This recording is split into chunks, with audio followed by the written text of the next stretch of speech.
mbokk yi sunu jotaay ju mujj ñu ngi doon wax ni nguur yu bari ci Afrique li ko dalee ca indépendance bi réewu Afrique tàmbale am indépendance waxoon naa leen Libéria la fa xewoon ndax depuis 1822 la ay américain dellu siwaat fii Afrique ndax mooy seen suufu maam ñi ay afro américain nguurug Amérique jàppale leen ba ñu dellu siwaat ci seen suufu maam Angleterre jaay leen suuf soo xam ne moo mujj nekk Libéria googu la 1947 rek mu daal di am indépendance bu ngeen seetloo sax mooy réew mi nga xam ne drapeau ak bu États-Unis ñoo nuroo États-Unis am juróom fukki biddiw muy 50 état ñoom ñu am benn biddiw kese looloo waral ñu ne ñoom ñu ne la Lone Star wante ay américain lañu woon ci cosaan ay anciens africains aussi yu dellu si seen suuf bon mën naa ne afro américain yooyu di jiite réew mu ba finalement ki nga xamante ni mooy Samuel Doe moo dagg loolu daal di ñëw falu jël coup d'état daal di falu ci réew ma ba nit ñi ko mujj faat moom it gaa yi Prince Johnson ñoo ko faat wante Charles Taylor moo falu ca bopp réewum Libéria.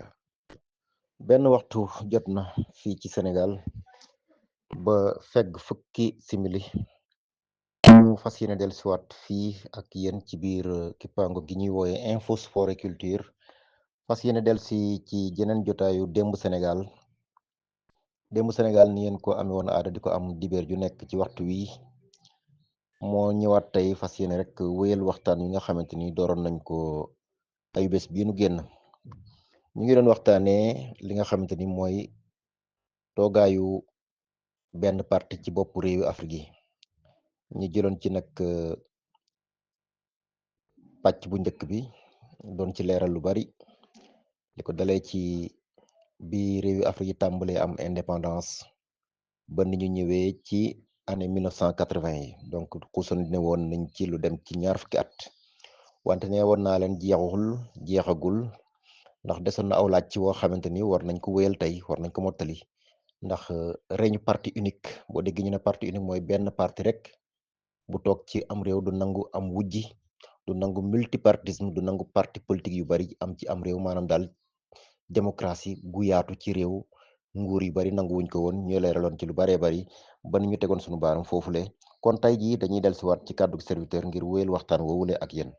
wax naa leen da xew ci Kenya wax naa leen li nga xam ne xew na ca Soudan wax naa leen la amoon Tanzanie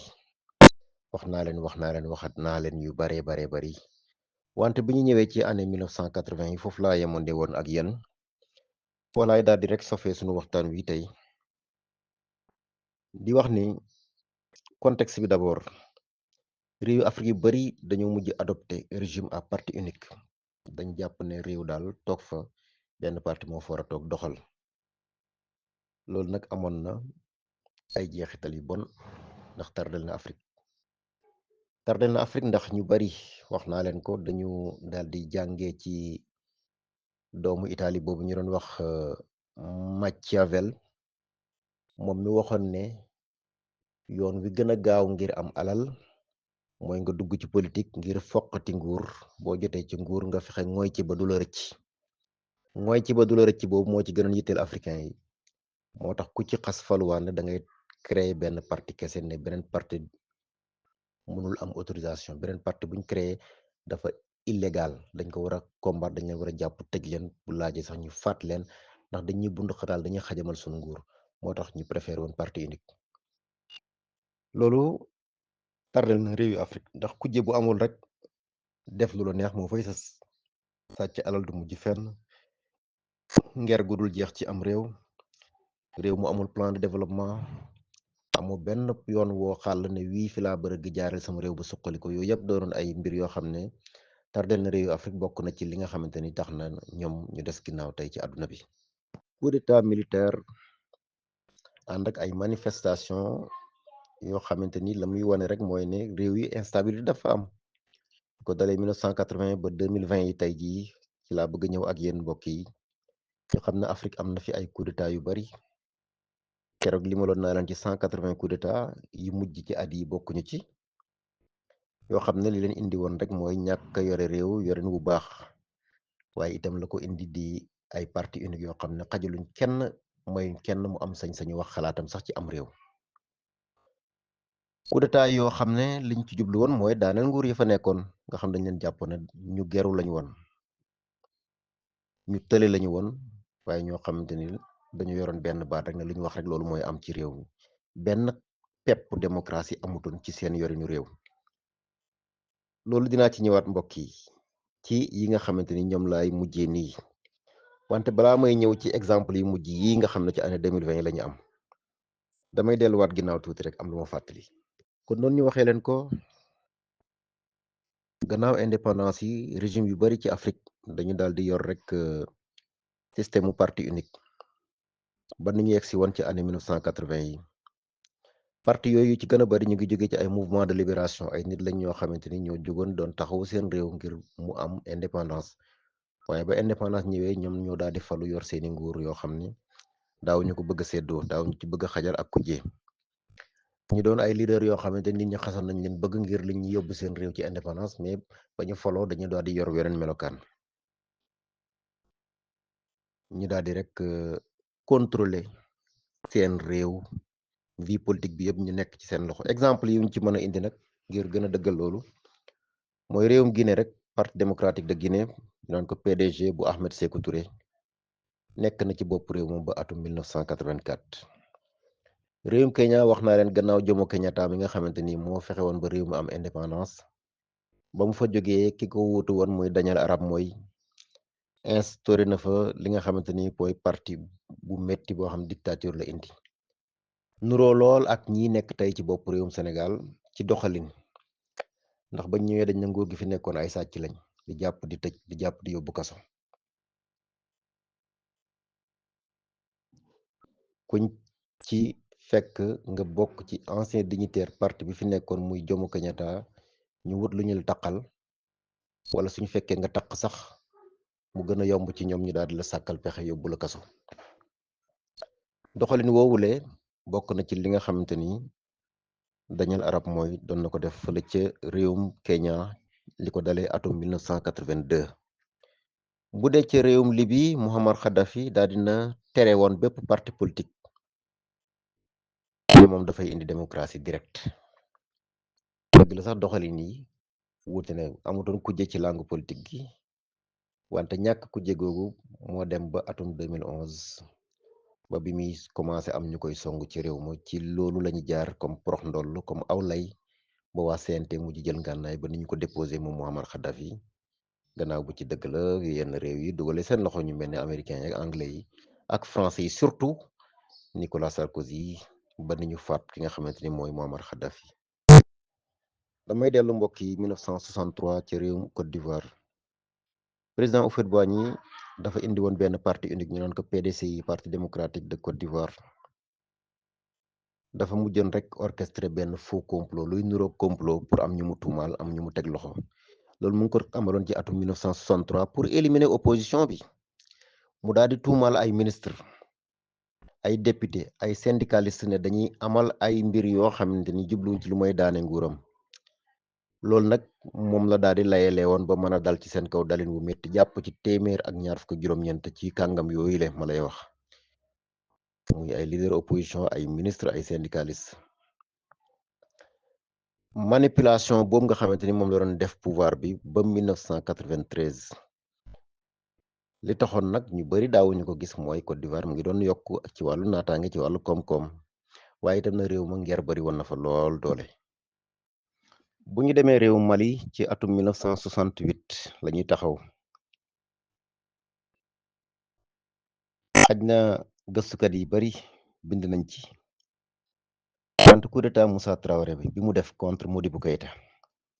Modibo Keïta mbokk yi bu ngeen fàttali ko ne woon naa leen ba fédération du Mali di juddu, Sénégal ak Mali doon menn réew. Senghor moo jiite woon réew ma di fédération du Mali, wante Modibo Keïta moo jiite woon gouvernement ba. waaye lëngoo ba yàggul, ba weeru août 1960 ci la ñu daal di rek teqalikoo, ku ne ber sa réew. Modibo Keïta moom moo daal di woon jiite Mali, Senghor jiite Sénégal. waaye Modibo Keïta li ko dalee 1960 boobu ba 68 dafa toog ci bopp réew moomu, wante Modibo Keïta Moussa Traoré da ko fa fekk di ab général daal di ko renversé. Moussa Traoré moom it toog na ci réew Mali ba atum 1991 ci la daal di rek ay manifestation yu métti am mu wàcce soldaar si police bi ba ñu bari ñàkk ci seen bakkan ba loolu moo tax sax ba réew ma demee ba jax lool mu ne na génn réew ma jéem a daw ci la lieutenant colonel Amadou Toumani Touré ñëw daal di ko jàpp toog ci réew ma organiser élection delloowaat nguur gi delluwaat ca biir camp ba nekkat soldaar moom Amadou Toumani Touré ñi naan ko ATT moo daal di jeexal nguuruk Moussa Traoré mais Moussa Traoré kon yàgg na ci bopp réew Mali moo daal di woon daane ki nga xamante ni moom mooy Modibo Keïta ay gouvernement yoo xamante ni dañ fi nekkoon ñu jàpp ne doxul ni mu waroon doxee ba tax soldaar si jël seeni ngànnaay daal di daane nguur yooyu le waaye nguur yooyu nga xam ne benn parti kese ñoo doon toog ci am réew neewoon naa leen bari na ay njureef ay jeexital yu mu am ay conséquences ci doxinu réewu Afrique yi ba jàpp naa ne sax loolu mooy li leen taxandool ba tey jii conséquences yooyu nag mooy tardel nañu Afrique lool sax lool waaye dama koy ñëw rek ma bennal ko am ci yenn niral yu ma ci joxe instabilité structurelle ci tubaab maanaam bu ñu xoolee suñu réew yi wàllu investissement muy dugal alal ci loo xam ne day suqali réew mu ëllëg day jur leneen jeneen alal ëllëg loolu dañ ci desoon ginnaaw waaye coup d'état yi dañoo créer benn climat de méfiance jékki nañ ba nit ñi wóolootuñu sax nag ñi nga xamante ni ñoom ñoo daan dimbale réew Afrique di leen lebal ak yu mel noonu muy capitaux étrangers yi xaalis yi jógee ci biti dañoo demoon ba ñoom dañoo mujj découragé dañoo mujj yoon njax xam naa sax ñi jàng li ñuy wax la gare danañ xam bu baax li may wax ndax gaar li ko indi muy la gestion axée sur les résultats ci doxalin wu ñoŋ woo xamante ni réew yu bari tënku nañ ci bokk na ci sunu mos ngir soppi ni ñu yoree alalu réew ndax yorin la woo xam ne dañ lay natt ci résultat yi nga def boo deful résultat cela veut dire que li nga yore baaxul loolu mbokk yi am nañ chance bokk ci ñi ko jàng ci Sénégal ci atum 2015 ba ni ñuy ñëw ci année 2020 yi door a dégg nguuru Sénégal naan léegi gaar la ñuy doxale kon jiitu nañu lool sax réewum Sénégal ci gestion boobu la ñuy wax mais gaar dañoo dem ba ñi daan dimbali réew Afrique ñoom ñoo daje ñoom tubaab yi ne ñun kat yàgg nañ dugal alal ay milliards yu dul jeex mais terewul ndóol gañ nekkoon jafe-jafe njàng ya amoon jafe-jafe yi am ci wàllu paj jafe-jafe yu am ci wàllu koom-koom ci wàllu investissement ci wàllu industrialisation yépp ba tey ji tey la Afrique gën a néew doo kon alal ji ñu dugal est-ce que mu ngi dugg kon alal ji est-ce que nekkul di jaar feneen ñu ne nag léegi ñun ñëpp nañ boole benn bunt boo xam ne fi la suñu alal di jaar di dem ci Afrique ñu teg méthode bi ñuy wax la gare ngir ñu mën a contrôler ci li nga xam ne naal nañ ko liñ ci dam amal ak liñ ci amalut luñ ci amal ñu xam ne nangami million wala nangami milliard ko waroon doxal kon ana la des ci alal ji fu ngeen ko dugal loolu dafay tax waa ji gën a am contrôle ci li nga xamante ni mu ngi koy dugal ci réew mi fan nga koy dugal yow mi nga xam yow lañ ko jox yow mi ko leb ko mu gàll sa réew bor yu diis a diis te gisuñu benn jeexital bokk na ci jeexital yi réew yoo xam ne la fay dugg bari na ñi fay investir dem nañ ba wóolootuñu dem nañ ba ñi fa am xam-xam sax dañuy daw di génn wala buñ jàngee ba am seeni lijaasa ci yeneeni université ci biti réew dañuy des foofu la toog fa liggéey ndax bu ñu ñëwee seen réew non seulement duñu am salaire bu baax waaye itam yenn saa yi sax boo dee ab intellectuel bu am sax say idée yooyu joxe ñu ne wala da ngay xeex nguur gu fi nekk daal di la jéem a sàkkal pexe ñu xam ne fee la gën a wóoree fee lañ leen gën a joxe seen gëdd fee lañ gën a reconnaître seen valeur ñu ci bari dañuy toog loolu la ñuy wooyee la fuite des cerveaux waaye itam sunu alal yu bari di jógee ci suñu réew it di dugg ci banque yi nga xam ne ñu ngi ci réewi tubaab yi cela veut dire que ñu ngi koy sàcc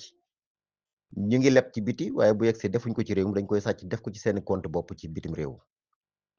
loolu bokk na ci jeexitali parti unique yi kon loolu moo indi mauvaise gouvernance yorinu réew caytu goo xamante ni jaarul yoon baaxul compétence managériale limitée Sénégal ngay gis koo xam ne am nga base politique bari mbooloo rek ñu ne diw da jot nañu def ko ministre suñu responsable bi jot nañu def ko ministre ñu def ko ministre te amul capacité managériale amul compétence bi parce que xam-xam bi mën nga ko am mais amoo compétence mënoo gérer jàng nga ba am nga sa master après ndax mën nga gérer nguur ndax mën nga sax yow benn conseil d'administration est-ce que war nga ko mën a gérer bu loolu passé ñi xëy rek takkal la ndombu tànk ministre monsieur le ministre woy mais ministre boo xam ne daanaka lire discours rek lay def dañuy bind jox ko mais lépp laay wax ay direction am ñoo koy def teg ko ci loxoom teg ko ci taabal mais am capacité mën ko manager sax ni mu waree doxal ko sax doxin bu baax daf koy tëfe ci parce que nekkul ndombu tànk bu mu mérité nekkul compétence bu mu am wante parce que borom mbooloo nga bu mu jëlee exemple Sénégal surtout ci ngeen di gën a gis lii naka la ñu koy illustrer bu baax a baax mu feeñ réew yu bari nag noonu la doon demee léegi leader yoo xam ne dañ fi nekk après indépendance ñoo xam ne ci bu gën a bari ci armée lañ nekkoon soldat tiré bal la xam ñu toog ñu def la ministre wala ngay njiitu syndicat ñu indi la fal la te xamoo sax amoo benn expertise ci wàllu koom xamul naka la ñu war a mën a sax naalee ba war a mën a suqali benn entreprise bay nekk ci yoonu daanu sax nuñ koy sauver ba du def fayit nekk ay option politique yoo xamante ni baaxuñu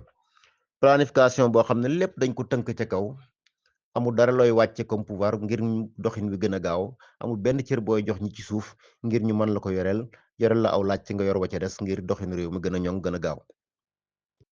mais finalement lan la mujj jur ay nationalisation politique de nationalisation bon affaire yi bon diw moo yore nangam léegi nangu naa ko sama réew sama nguur léegi moo ko yor ku mel ni Nicolas Maduro fële ci réewum Venezuela suma jumbul ku mel ni Fidel Castro ca réewum Cuba ñu baree bari ay nationaliste la ñu doon tuddee xam nga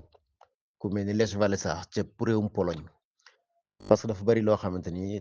xaj na ay jàmbur yoroon nañ ko nga récupérer ko ba sa réew yoroxaat ko am na solo mais à condition que nga dénk ko koo xam ne mën na ko gérer ba réew mu gis ci boppam corruption muy nger gi gën a bari lool dem ba nekk sax mbir moo xamante ne dañ naan la yëf nii lay doxee da ngay ñëw teg affaire yi ci kaw ñun la hee lu sottee fii il faut que am lu jaar ci suuf teggi teg rokku mi rokka jox ma jox la yu mel noonu bokk na ci li tardel réewu Afrique régime bu mel ni bu Houphouët-Boigny ci Côte d'Ivoire dafa demoon ba institutionnaliser corruption dafa demoon ba corruption sax am yoon wuñ koy jaarale xam ne ku bëgg nangam mais nangam ngay def ku bëgg nangam nangam ngay def di détourner ay ressources réew ngir mu jëm ci poosu ñenn ñi nga xamante ni ñooy ne ci donkaasi gi njoowaanu golo gi comme na ko Youssou Ndour waxee woon ñu dem ba Afrique itam bokk na ci njureef yooyu mooy amul ay institution yu dëgër te foofu dama fi taxaw rek fàttali kàdduk Barack Obama président 44e président américain bi mu ñëwee Ghana daf ne woon Afrique soxlawul ay leader yu fort wante ay institution yu forte lañu soxla démocratie yu néew doole ak ay dictature ñoom ñëpp dañoo dem ba mujj lajji nañ ndax mësuñu taxawal ay institution yu am doole li jëm ci sàmmonteeg àq ak yelleef doomu aadama yi defuñu ko li ñuy wax état de droit muy réew moo xam ne lu yoon moo fay am ñuy doxal yoon di jaar ci yoon di ca jaarale askan wa amut te ñu nekk ay mbir yoo xam ne mënuñ ñàkk bu fekkee bëgg nañ yokkute am ci koom-koomu réew yokkute gu sax la ñuy wax yokkute gu sax ay coup d'état yu dul jeex niral Burkina Faso Mali doon yoo xam ne dañuy ñëw rek di fi delloo si waat ñàkk delloo si waat fi bor yu bari yoo xam ne suñu réew yi dañ koy gàlloo comme ni ko Fonds monétaire international pour le Sahel daal di fësale ci ay rapport am wan na suñu réew yii kat nekk ci Afrique sowu jant gi bari nañ ay bor lool ay kaa nag am na ci yoo xamante ni mën nañ leen tudd yoo xam ne xaw nañu am kuute yenn régime autoritaire yu mel ni ba amoon ci Botswana président Seretse Khama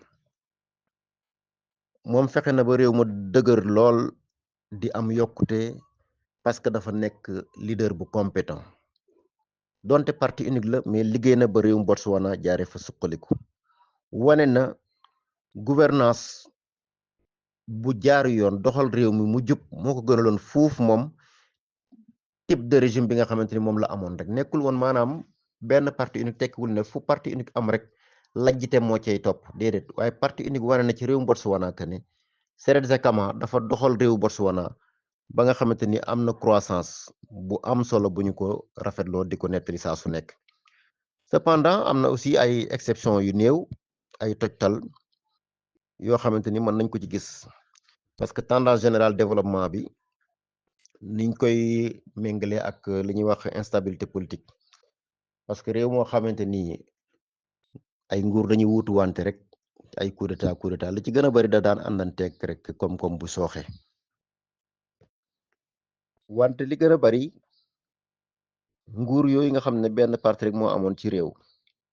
indi na fi ay régime yoo xamante dañ doon bari lu ñu dal ci kaw askan wi indi na fi ay coup d'état yu bari te la nga xamante ni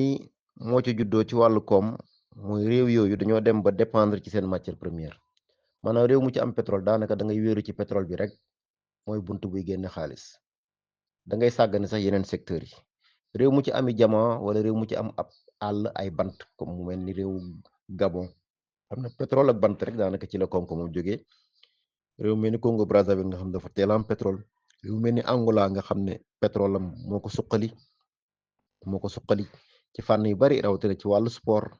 Angola bi mu ñëwee gis ni mu desee gannaaw ci wàllu sport dafa ñëw mu ne mën naa jël d'abord basket bi d'abord ma investir ci ba am ci de grands clubs yu performant door a mën a jublu ci football bi te loolu la def ba finalement gis ngeen ko Sénégal Euro 2008 ak Coupe d'Afrique plutôt 2008 réewu Angola ni mu ñu bàccaat ñu ñibbi suñu réew terewul ñu amoon ay grands joueurs ñëpp xamoon ci biir Europe te pourtant basket bi la njëkkee woon door a ñëw ci football bi kon parti unique yooyu dafa am ay jeexital nger gu sax dàkk ci am réew moo xam ne fu mu toll ay yëfam la mu soxla da koy manqué la di ko wuti ci biti tar-tar yu mel noonu ñoo amoon ci suñu réew yi waaye régime autoritaire yooyu africain yi amoon dañoo tardeel développement wu Afrique comme ni ma leen ko waxee woon ndax doon nañ mbir yoo xamante ni sur le plan politique bari na luñ ci bind teg ñoo xam ne ay analyste historique ak ay analyste politique analyste économique def nañ ko teg ko fii gis nañ ne parti unique yooyu li ci gën a bari dañoo tardeel wante doxaluñu réewu Afrique yi dañu dem ba étatisation excessive maanaam trop d'état mënul indi mieux d'état dama ko waxoon sànq dañoo dem ba lépp loo wax rek loo wax ñu ne état loo wax ñu ne état foo toll di fa dégg état foo toll doo fa gis lu dul état gisoo benn privé bu am sañ-sañ bu am kóolute investir ci am réew loolu état mënul def lépp encore une fois rawatina sur le plan de l'emploi ku ne xam na ne amul benn état ci àdduna bi bu mën a jox ay doomu réewam ñëpp liggéey day am ñu mu jël ña ci des privé ba jël leen employé leen dafa dem ba étouffé ba fatt sax nag li nga xamante ni mooy initiative privée benn privé amatul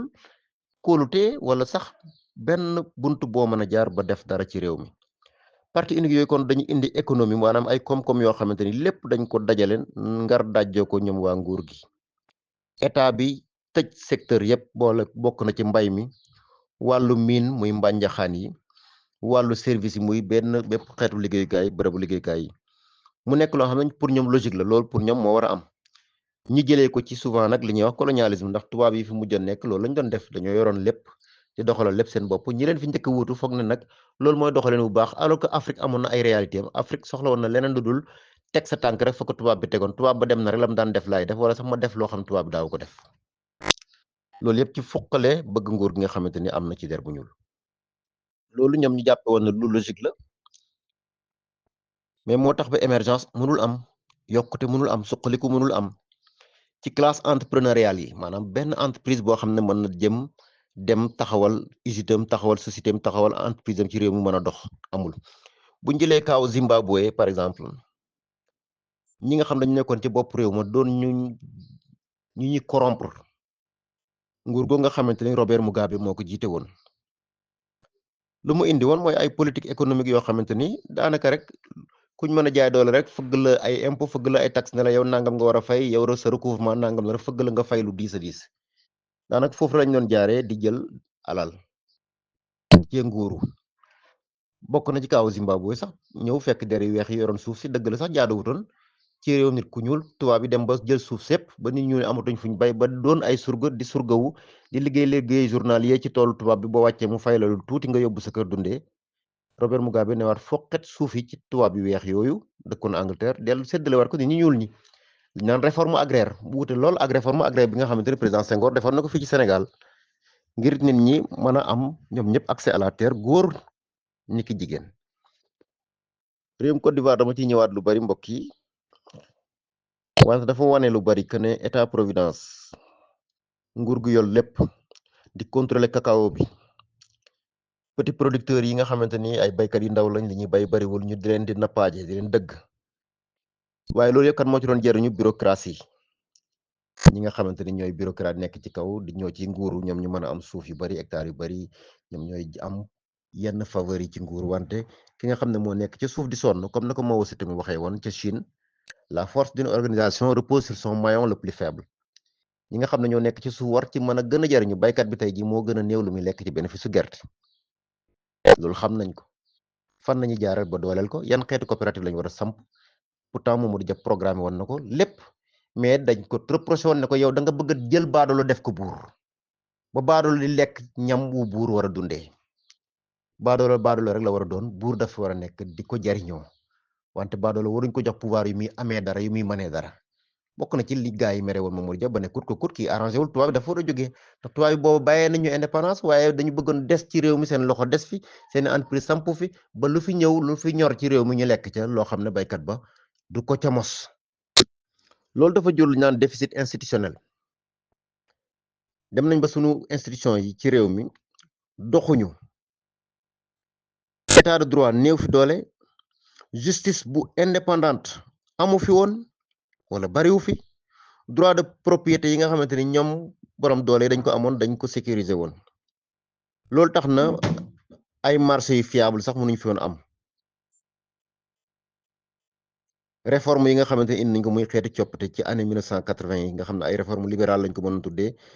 FMI ak Banque mondiale daal di ko imposé woon ñu naan ko période d'ajustement structurel métti lool ci askan yi nga xam ne ñoo nekk ci Afrique yenn saa yi sax xeeti politique yooyu xeeti coppite yooyu dañoo mujj lajji ndax dañ ko dugal ci cadre boo xam ne mënul dem ndax cadre boo xamante ni ña nekk ca nguur ga ay autoritaire lañ lu ñu wax rek mooy am ñooy buur di bummi looloo ko tax a échoué mais politique yooyu sax dëgg la diisoon na lool wante nañ leen waroon doxalee bu ñu ko ne doxalee woon du taree na mu taree woon ci kaw askan yi nga xam ñoo nekk ci réewu Afrique yi nga xamante ni yooyu jamono dañu yor franc CFA bi surtout ancienne colonie française yi ndax France dem na tamit pouvoir boobu mu amoon ci sunu xaalis tax na ba mu ñëwee ba 1994 tamit mu am sañ-sañu ne ñëwee yéen mënatu leen dem seen koom-koom dañoo néew doole damay dévaluer seen CFA dama koy dagg ci digg bi yorin yooyu ñu waroon yore sunu àllu réew yi moo amul woon dara lu ci leer Botswana daal doon na ci ab tojtal ak exception boo xamante ni def na ci liggéey bu am solo nga xam ne dëgg la stabilité amoon na fa benn parti donte moo fa nekkoon waaye taxawaloon na ay institutions yu dëgër ba ñu ngi doon mën a gérer jamono bi nga xamante ni Botswana am na ci lu baree baree bari ba suqali ci am réewam conséquences yi nag njuréef ci ba tey yi nga xamante ni yu mën a yàgg lañu daf ci bokk dañu dépendre bu baax ci ndimbal luy jógee bitim réew te na ko Gelawaar waxe woon rek benn baaram kooku joxoñ la waaye juróomi baaraam yu ñu tàllal kooku ñaan la ok 70% exportation suñu matière première yëpp bitim réew la jëmam 70% ñi nga xam ne ñoo wax na ñoom ñoo ñuy dimbale mboolem luy xeetu mbànjaxaan li ay ressources yu génnee fii ci sunu réew yi ñoom ñoo leen doon jël kon cela veut dire que dama la mayee càmmoñ nangoo waat ndeyjoor rek désindustrialisation précoce tubaab yi naka jekk depuis conférence de Berlin dañ ne woon ëllëg buñ ne ñu ngay jéem a taxawal ay industrie nañ leen yàq ëllëg ku jéem a génn comme leader bu war a mën a xalaatal réew ba réew mu war a dox nañ ko éliminer ku ci rëcc ba falu boo deful lu ñu neex nañ la fa jëlee nañ jox ñeneen ñi ngànnaay ñu def coup d'état jëlee la fa ndax Afrique mën a des ci suufu dàllu Europe rek ñu wéy di leen jariñoo ngir suqaliku waaye ñoom waruñoo dem lii moo amoon depuis conférence de Berlin tubaab planifié nañ tubaab buñ tëjoo ci néeg ñetti weeru yàlla di xalaatuñu woon rek ngir séddale kese séddale ko doon ñaari fan ñetti fan daf caa doy pour ñu séddale Afrique koo xam da ngaa tiim rek ab carte di rëdd ak crayon nag diw jëlal loolu jarul ñetti weer seeni xalaat weesoon na foofu ba àdduna tukki ñi waruñ mas di wéy ci seen xalaati bopp ñun ñoo war di continuer di leen contrôler lii moo amoon depuis conférence de Berlin du ñàkk dinaa fi déggeen di conférence de Brazzaville dinaa fi ñëw ndax foofu itam gannaaw guerre bi De Gaulle ñëwoon na Afrique ca Brazzaville ca réewum Congo am beneen conférence bu mu fi defoon boo xam ne benn africain encore teewu fa woon kon Afrique warul am benn ndefar mooy industrie ay usine tax na secteur manufacturier dafa stagné dafa taxaw benn place dafa tàggatee ba demul dikkul li nga xamante ni mooy xaalis bi ñuy liggéey ci biir réew mi doomi réew mi di ko liggéey fii lu gën a néew 10% sax jógewul ci ay usine cela veut dire que amuñu industrie loolu moo fi am ba tey ji mbokk yi daanaka exode rural am nit ñi di jógee ca àll ba di màbb jëm réewu taax di nooraani nawetaani yenn saa yi nga dem toog yenn saa yi nga dem am liggéey yenn saa yi doo am liggéey ñu ci bëri dañuy dellu bay waaye ñu bëri dañuy takk réewu taax dootuñu nangoo dellu ndax ku ci mos ceebu Ndakaar lu ci gën a bëri dootoo bëgg a dellu ca maafe ma ca àll ba bi loolu passé exode rural boobu nooraani googu may wax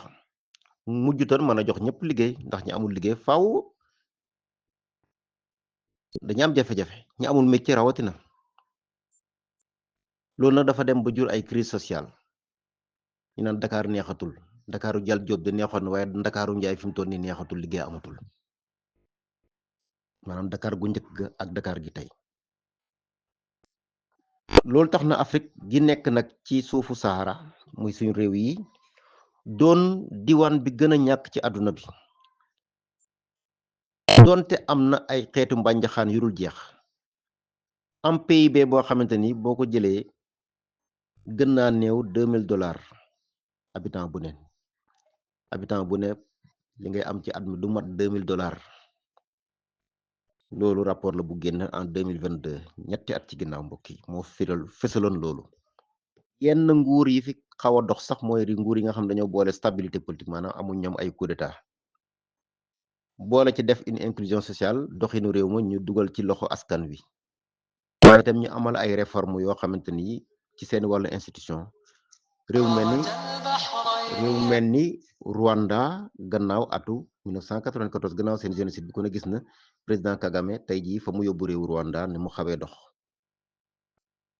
ñoom kon xaw nañoo soppi doxinu yenn réew yi kon daal conséquences yi ci wàllu politique bokk na ci instabilité réew yoo xam ne ay nguur yu bari ñoo fay wutu wante ay coup d'état yu bari indi ay changement gouvernement mu gën a néewal doole institution démocratique yi état de droit gën a nërmeelu démocratie dellu gannaaw loolu tax na junte militaire yi nga xam ñoo nekkoon ci bopp réew yi doon jëfandikoo doole ci kaw askan yi nga xamante ni nag ñoom ñoo leen fi waroon tax a nekk ñoom lañu waroon di taxaw di teewal di ko liggéeyal mu jur ay contestation ay ñaxtu ay dox yoo xam ne mujj nañ metti lool ci yenn réew yi répression politique di jaay doole ñi nga xamante ñoo ne ci kujje politique bi salfaañi àq ak yelleef doomu aadama yi ay coup d'état yu bari nga xamante ni ak ay répression yu tar yu ñu teg ci kaw kujje politique yi opposants yu bari ñu leen di jàpp ñeneen ñu leen di faat ay journalistes yi ñuy assassiné parce que ñoom ñoo bëgg fësal dëgg di violer droits humains ci Afrique loolu aussi am na fi crise sécuritaire aggravée réew yoo xamante ni kaaraange mujj fa am jël nguur doon loo xam ne soldaar yi bëgg nañ ko lool kaaraange gi di gën a néew ci réew mi te ay soldaar nekk ci bopp réew ma notamment ci biir Sahel gii ay groupe islamiste commencé fi juddu ñoom it di song réew yi nga xamante ni ñoo fi nekk ba réew yi mujj néew doole yoo njax ñu fexe ba suñu relation ak yeneen réew yi dellu gannaaw lool sax yenn coup d'état yi indi ay sanctions yoo xam ne ñeen koy teg lu mel ni CEDEAO yëkkati ay daan di ko teg yenn nguur yi fexe ba seen jëflante sax ci wàllu njënd ak njaay yaxantu bi daal di sooxe ba ay réew di am jafe-jafe ngir jënd lu ñu dundee sax ci yeneeni réew yi ñu dendal ngir sanction économique yooyu loolu tax ñu isolé maanaam ber yenn réew yi nga xamante ne ñu ngi fi ci wàllu askan wi am na ay conséquences itam conséquences sociales yi wax naa leen ko dañu jëkk ba nit ñi am ay crise humanitaire di am jafe-jafe lu ñu lekk lu ñu dundee dundin wu ñoŋ ñu dal ci seen kaw di rey yore alalu réew mi yorin wu bon ba tax réew mi ndóol ñàkk gën a tar ci am réew, xiif am fa, nit ñi dem ba ñàkk fu ñu dëkk di toxu ci yeneeni diiwaan wala yeneeni réew doon ay daw làqu ñu fexe ba ay xeet sax ñu indi ay jafe-jafe seen diggante ba dootuñu laalante ay coup d'état yenn saa yi dañuy dal ci yenn xeet éliminer leen parce que ñoo yoroon nguur ga dong loolu nag dem na ba jur ay tension ci biir askani Afrique yi dem nañ ba nit ñi amatuñ genn kóolute ci seeni institution askan yi yenn saa yi dañuy gisee coppite yooyu di am ci bopp nguur yi comme échec la boo xam ne élite politique yi ñoom ñi nga xam ñoo waroon xëccoo ci langue politique yi ñoom ñoo lajj ba tax soldaar ci mujj ngooy ci nguur yi loolu nag dafa dem ba nit ñi dañu jàpp seen bopp na ñoom sax dañ leen bedd ci seen yorunu réew ñoom amatuñ sax benn kóolute ci seeni nguur yi réew kon ci tënk coup d'état yi dañoo néewal doole li nga xamante ni moom mooy càmm gi muy gouvernance yi nga xam ne moo ne ci réew yi indi na ay jafe-jafe ci biir mboolaay gi société bi lafañ loo nag sunu yokkute réew démocratie nërmeelu na ci biir réew yi Afrique yu baree baree bari ma leen ko waxee woon nag foofu laay jeexalee mbokk yi coup d'état yi mujj am ci at yi atu 2020 yi 20 jàpp 2021 ba ni ñu agsi 2025 coup d'état yi rek ci lay ñëw pour jeexal mooy niiral yi nga xamante ni ñoo mujj Mali ci 2020 ak 2021 ak général Assimi Goïta tey général la dañuy jéem a justifier putsch yi ndax dañ ne nguur gi fi nekkoon doxalutoon dafa tële woon mënutoon xeex ak rebelle yi mënutoon tax Mali yoraat liñ naan souveraineté territoriale am ñàkk yenn diwaan côté Kidal côté Tombouctou lu bari ci seen suufu réew ñu ñàkk ko ñu ne kon jot na civil yooyu nga xam dañ tële ñu nangu nguur ci seeni loxo Guinée ci atum 2021 président Alpha Condé dañ ko accusé de corruption ne dafa tripatouiller dafa jalgati constitution muy ndeyu àtte réew mi ba tax na dañ ko fa daal di rek jëlee ki ko fa jëlee mooy Mamadou Doumbouya réewum Gabon ci atum 2023 ci la nguuru gu yàgg gu famille Bongo defoon foofu lu ëpp juróom fukki at ñoom it ñu daal di ko jeexal ci ñoom ñu daal di ñàkk nguur ga ki nga xamante ni moom it jarbaat la ci Bongo Omar Bongo ab jarbaatam la tey jii muy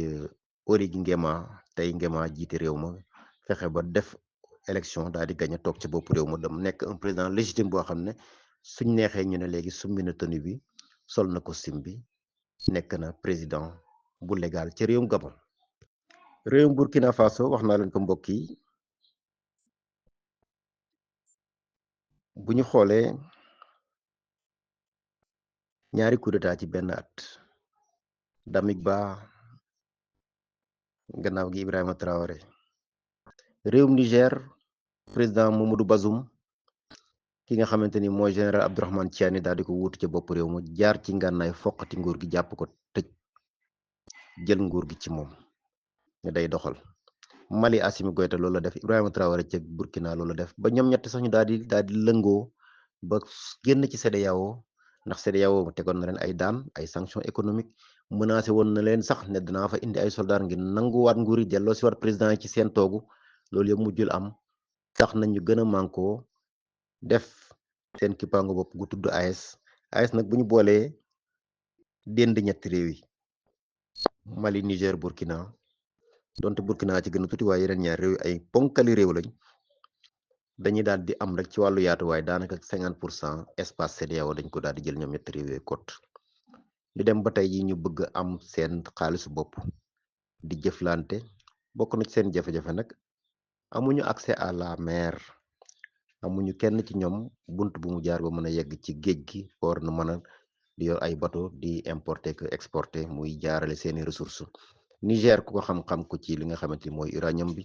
Mali ku ko xam-xam ko ci oram xam ko ci coton xam ko ci leneen ak leneen Burkina Faso utim kazalika coton bi am na fa doole trop waaye wàllu or bi itam ñu ngi cey liggéey ba am solo moom Ibrahima Traoré Abdourahmane Tiani ak président Assimi Goïta waaye ndax ñooñ la Afrique soxla tey ndax Afrique ay hommes forts lañu soxla Obama nee na woon déedéet soxla wuñu ay leader yu fort mais ay institution lañu soxla yu fort yoo xam ne danañ permettre Afrique mën a suqaliku bële la wala bii ban la ci waaye bu mu ci mën a doon régime autoritaire su mooy exemple yi ma la jox ba am fële ci Botswana nañu gérer seen jamaa ba seen réew suqaliku su mooy benn cas bi nga xamante ni ab dictateur la bu du wuyowul turam muy président Kagame fële ci Rwanda gannaaw 94 gannaaw génocide bu métti ba fa amoon su mooy quelques cas yooyu moo jox la comme niral rek yi ci des yëpp ci ay régime parti unique ci Afrique dañoo tardeel Afrique dañ ko nërmel dañ jëloo gannaaw démocratie dañu néewal doole ci wàllu koom-koom seen réew yi dañu jalgati àq ak yelleef doomu aadama yi waaye itam dañu bëri lu ñu dal ci kaw askan dafa bëri ay opposants yu ñu faat yu ñu tëj kaso dafa bëri jaay doole goo xam ne am na fi ndax kenn ki fi nekk rek mooy buur di bummi moom ak i ñooñam dong ñooy daal di nguuru ñi ci des ñëpp daanaka ci seen suufu daal lañ nekk rek ñu di leen dëgg ak a gaañ ak a jàpp ko tëj saa yu la neexee mbokk yi foofu la ñu teg suñu baaram tey di leen jox dig daje beneen yoon ci jot ligi serviteur di jégalu ci guddal gi jërë ngeen jëf mbokk yi sunu jotaay ju mujj ñu ngi doon wax ni nguur yu bari ci Afrique li ko dalee ca indépendance bi réewu Afrique tàmbale am indépendance waxoon naa leen Libéria la fa xewoon ndax depuis